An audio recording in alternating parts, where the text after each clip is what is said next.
continuing with our story here. Where is it? There you go. Yeah, for some local news. Now, obviously, with the new year that has just happened, and then the Chinese New Year, which is around the corner, one would think that, the restrictions would be lifted and people could start, doing their normal activities, not just the adults, but kids and family members as much. But sad to say, that's not going to happen anytime soon. And according to philstar.com here, that Manila will spend another month under the General Community Quarantine, or GCQ, which was announced by Malacanang last Friday here.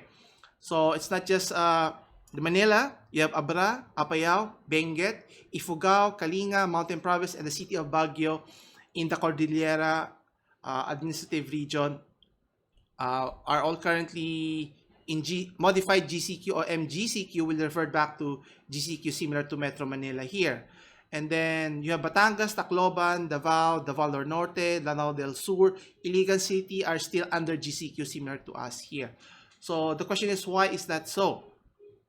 So as for the rest of the country, they'll be remaining under modified general community quarantine. So one of the key questions what would wonder is, why is it that we're still under the GCQ status here? And obviously based on the article here, the country faces a new threat. As mentioned earlier, there were a potential new more infectious disease, the B.1.1.7 coronavirus variant, which was first identified in the United Kingdom. And obviously, in terms of controlling the spread of the virus, we're doing a poor job, and our government has seen to fit to focus our energy into building more infrastructure rather than fortifying our health system here.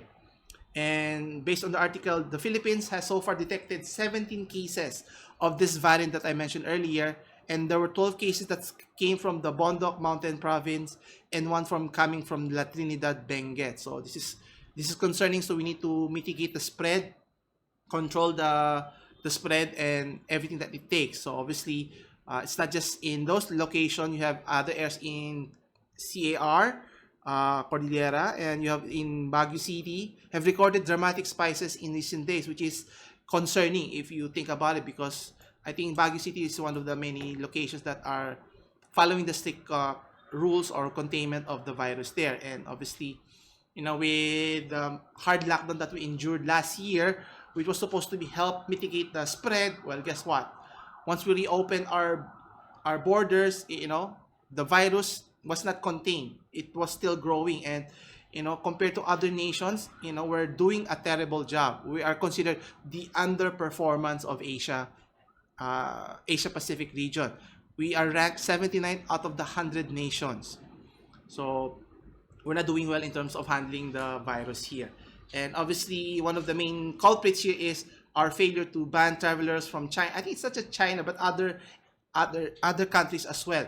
And obviously, the insufficient testing is another, and the contact tracing of the virus is a problem here. And you need investment, and we need to spend here to be able to all of those things. And limiting the budget or even reducing the budget doesn't help our cause here.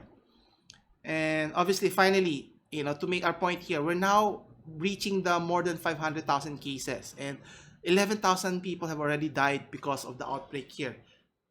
What is it going to take before we take it seriously, or more seriously, so that we can avoid, increasing the cases to the point that, our health system cannot handle it, like, we were ill prepared to handle it last year. We should be preparing that, it's not going to stop immediately, and it may happen again sometime later in the future. So we should have a place in place so that we can be prepared, we can avoid it, mitigate it, and solve the problem, not just for the immediate future, but long term as well.